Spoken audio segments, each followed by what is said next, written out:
600-foot cargo vessel still burning tonight after attempting the Strait of Hormuz today and taking incoming fire, apparently from nearby Iran.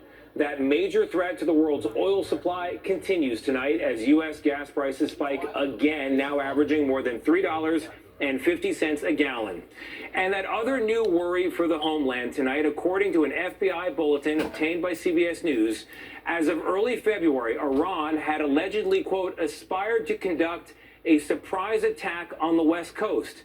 But how credible is that threat? Our new reporting tonight on a story that everyone's been talking about today. Let's get right to CBS News Homeland Security and Justice correspondent Nicole Scango, who's been working the phones. Nicole, good evening.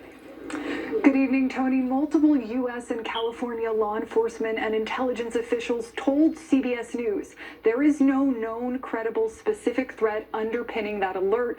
No information giving on the time, source, method, or target of any such attack. Tony, this information shared last week with local law enforcement by the FBI's Los Angeles division stems from an apparent tip in early February that surfaced prior to the war with Iran about unmanned aerial vehicles off the coast of the U.S. homeland.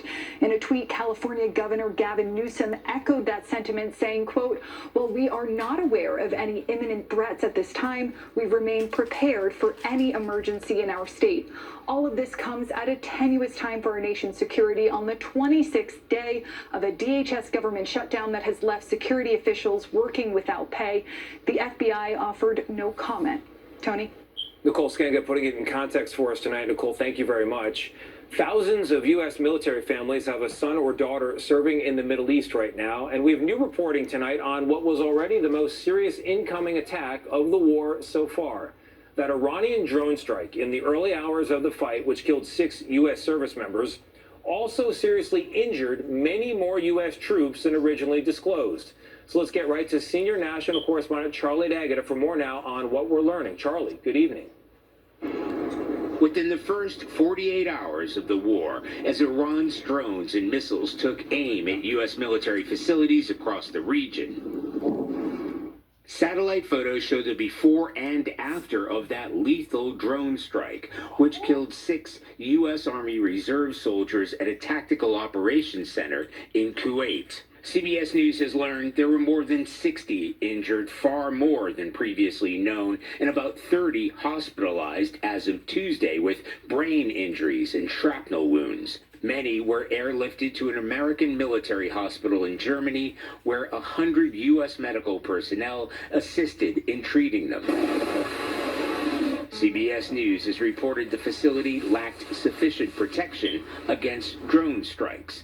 Defense Secretary Pete Hegseth claimed it was fortified. Every once in a while you might have one, unfortunately we call it a squirter that makes its way through, and in that particular case it happened to hit a tactical operations center that was fortified, but these are powerful weapons. Those powerful weapons, cheap but deadly Shahed drones, have been launched in their thousands by Iran.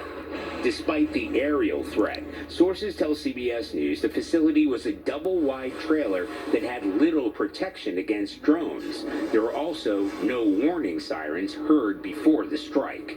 One source told us we basically had no drone defeat capability. Officials we spoke with tonight say air defenses are under constant review, specifically how to deal with drone attacks like this one. Tony? Charlie D'Agata for us with the sirens going again tonight in Tel Aviv. Charlie, thank you very much.